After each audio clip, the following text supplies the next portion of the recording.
اعوذ باللہ من الشیطان الرجیم۔ پناہ مانگتا ہوں میں اللہ کی شیطان مردود سے۔ بسم اللہ الرحمن الرحیم۔ شروع اللہ کے نام سے جو بڑا مہربان نہایت رحم والا ہے۔ دا باٹم لائن کے ناظرین اکرام، السلام علیکم۔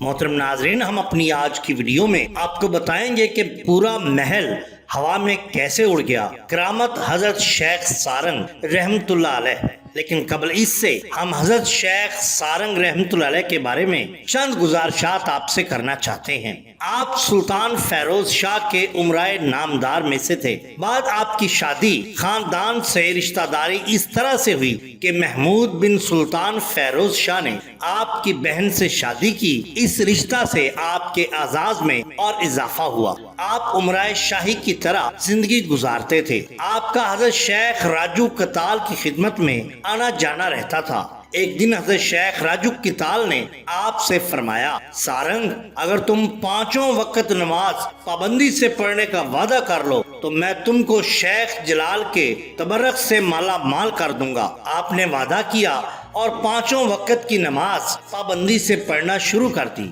حسب وعدہ حضرت شیخ راجو کتال نے حضرت شیخ جلال کا تبرک آپ کو عطا فرمایا۔ کچھ دنوں بعد حضرت شیخ راجو کتال نے آپ سے فرمایا کہ سارنگ، تم پانچوں وقت کی نماز پابندی سے پڑھتے ہو، یہ خوشی کی بات ہے۔ اگر تم چاشت اور اشراق کی نماز بھی پڑھنا شروع کر دو تو کیا ہی اچھا ہو۔ اگر تم نے ایسا کرنا شروع کیا تو میں تم کو یقین دلاتا ہوں میں اور تم ایک برتن میں کھانا کھائیں گے۔ آپ نے یہ بات بھی بخوشی قبول کر لی۔ حضرت شیخ راجو کتال کے ساتھ ایک برتن میں کھانا کھانا تھا کہ آپ کے قلب سے ظلمت اور تاریکی دور ہو گئی، باطن روشن ہوا، دنیا سے نفرت پیدا ہو گئی، معبود حقیقی کی تلاش شروع کر دی۔ آپ نے سلوک کی راہ میں قدم رکھا۔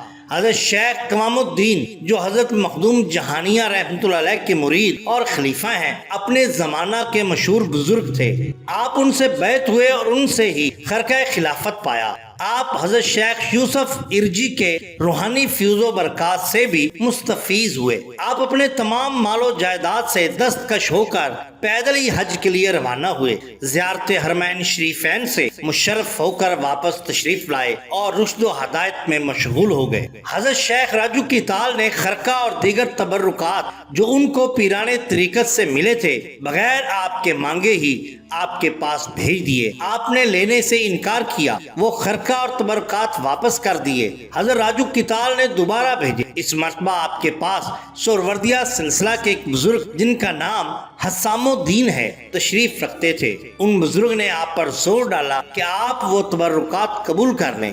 ان بزرگ کے اثر اور ترغیب کا نتیجہ یہ ہوا کہ آپ نے حضرت راجو کتال کے بھیجے ہوئے تمام تبرکات قبول کر لیے۔ آپ نے سن 847 ہجری میں وفات پائی۔ مزار لکھنؤ سے کچھ فاصلہ پر ہے۔ آپ کے ممتاز خلیفہ میں حضرت شاہ مینا رحمت اللہ علیہ خاصی شہرت رکھتے ہیں۔ آپ شعلے باطن اور ذکر خفی میں ہمرتن مشغول رہتے تھے۔ ترک و تجرید میں، عبادت و مجاہدات میں، توکل و قناعت، تحمل اور بردباری میں اپنی مثال آپ تھے۔ مشہور شہر سارنگپور آپ نے اپنے نام پر ہی آباد کیا تھا۔ یہاں ہم آپ کی ایک کرامت کا ذکر کرتے ہیں۔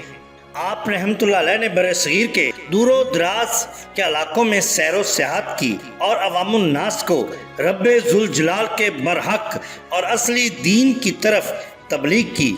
بیان کیا جاتا ہے کہ ایک بار آپ بلوچستان کے دور دراز کے علاقوں میں سیاحت فرما رہے تھے۔ ایک ریاست میں پہنچے۔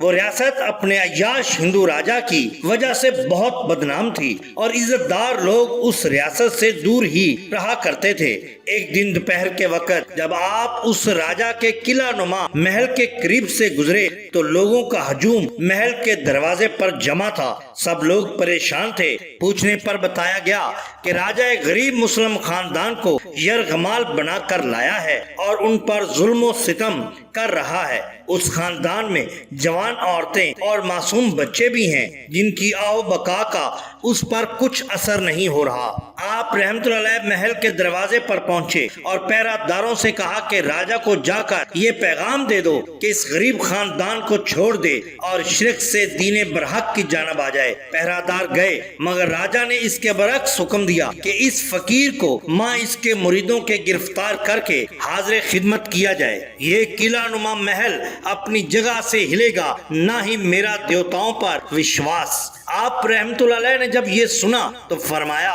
کہ یہ محل بھی گرے گا اور اس کا وشواس بھی زمین بوس ہوگا۔ یہ کہہ کر آپ نے کلمہ شہادت پڑھا اور نعرہ تکبیر لگا کر محل کو اشارہ کیا تو وہ قلعہ نما محل زمین سے ایسے اوپر اٹھ گیا جیسے گندم کی بوری کو ہاتھ سے اٹھایا جاتا ہے۔ راجہ محل سے نکلا، دور سے معافی کا طالب ہوا، مسلم خاندان آزاد ہوا اور وہ خود بھی دین اسلام میں داخل ہو گیا۔ بیان کیا جاتا ہے کہ اس محل کے نشانات آج بھی بلوچستان کے پہاڑوں پر ملتے ہیں۔ وہ راجہ نہیں جانتا تھا کہ یہ شان ہوتی ہے اولیاء اللہ کی۔ ناظرین کرام، اگر آپ کو ہماری یہ ویڈیو پسند آئی ہو تو لائک کیجئے، سبسکرائب کیجئے ہمارے چینل دا باٹم لائن کو، تاکہ ہم آپ کے لیے اور بھی بہترین ویڈیوز لا سکیں۔ اپنے دوستوں کا، گردنوا کے لوگوں کا بہت خیال رکھیے۔ اللہ اور اللہ کے رسول صلی اللہ علیہ وسلم سے بے حد محبت کیجئے۔ آپ کا بہت شکریہ۔ اللہ حافظ۔